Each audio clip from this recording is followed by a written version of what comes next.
good eye contact across business, across your dating life, across your social life is in direct correlation with high confidence and high self-esteem. You'll tend to find that people who have good eye contact tend to be people who are quite firmly rooted within their own reality. They're quite grounded, right? They tend to have good confidence, they tend to have good self-esteem.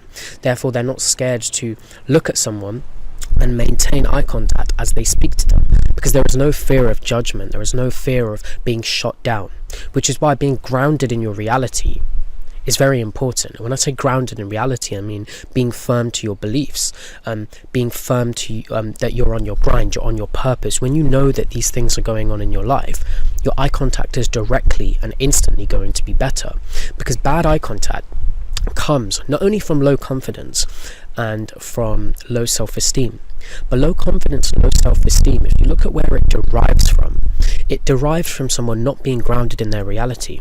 They don't have any strong beliefs. They're not confident about what it is that they're doing in their future. Maybe they get shot down a lot, which is a vicious cycle of not having strong beliefs and not knowing where you're going.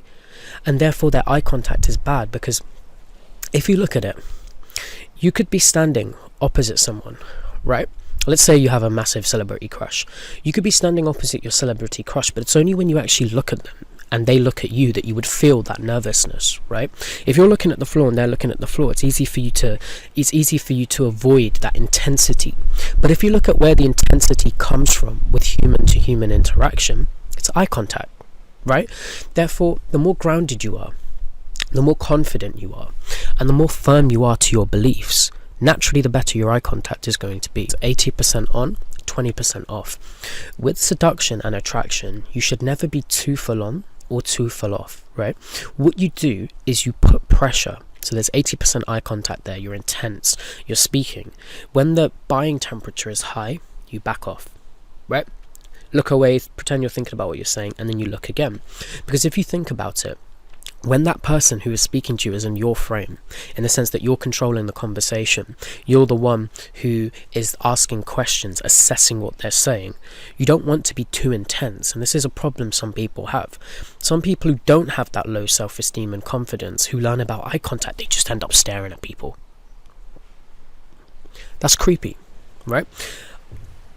I'd say 80% on, 20% off is a good place to start. Right?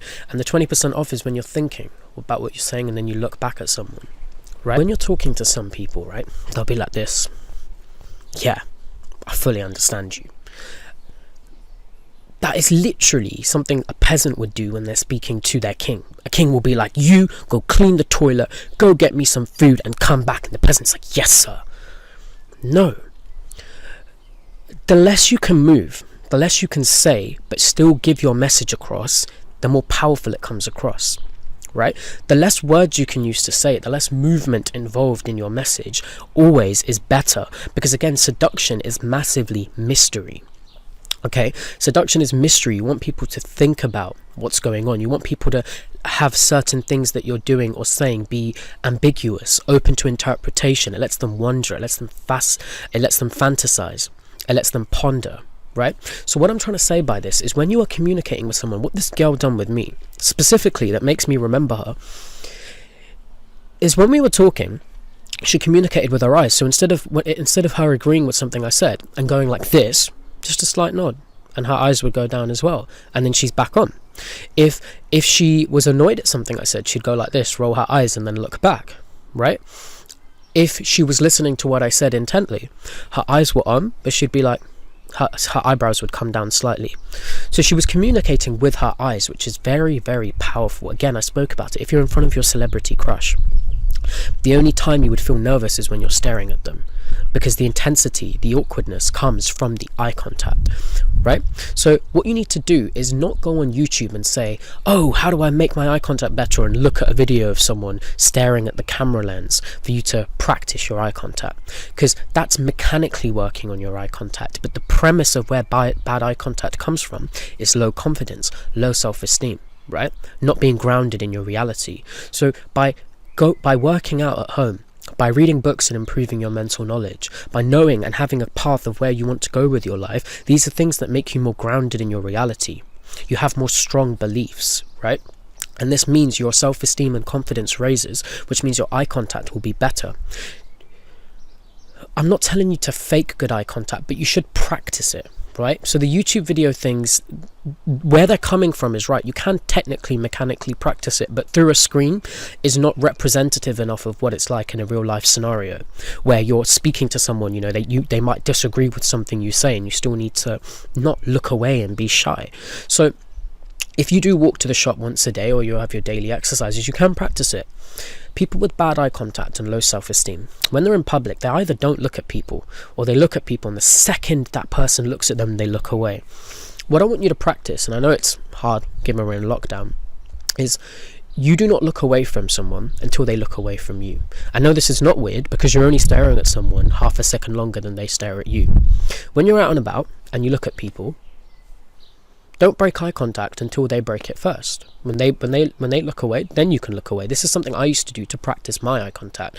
And my eye contact now, I'm not trying to flex, but across all three areas of my life is very good. I'm always the last one to break eye contact, whether it's dating, whether it's business, whether it's social life. And it's not something I'm consciously thinking of, it's just subconscious now. Because I'm very firmly grounded in my beliefs and my perceptions, and I have high self-esteem now, fortunately, right? I don't break eye contact with people, I don't need to. When I'm thinking of what to say, I do it, and if I feel like I'm putting too much pressure on the interaction, which you can pick up from someone's body language, their facial expressions, then you can lay off, right? But being a bit intense, especially for seduction, is good. Maybe for business you don't want to creep people out by staring at them, but when you're having conversations with people who are quite high up, it's important you do maintain eye contact, because it makes you more trustworthy, it makes you more credible in what you're saying. Okay, so practice it with your family members, your friends, when you're out for your daily jog or going shopping. Don't break eye contact until they do. Practice it. It's going to make you come across more attractive in all areas of your life. Right? So go work on your grind, go work on your hustle. Do anything you can to raise your self-esteem, raise your beliefs, because this will fix the premise of where bad eye contact comes from. But in the meantime, you can work on your mechanics by every day with people you interact with. Just don't look away until they do. And again, it is not weird because you're only looking at them as long as they look at you. High self-esteem and confidence can fix bad eye contact, but no amount of trying to fix your eye contact on its own is going to fix bad self-esteem and confidence. So understand and remember, by working on your confidence, by working on your self-esteem, you will naturally fix bad eye contact.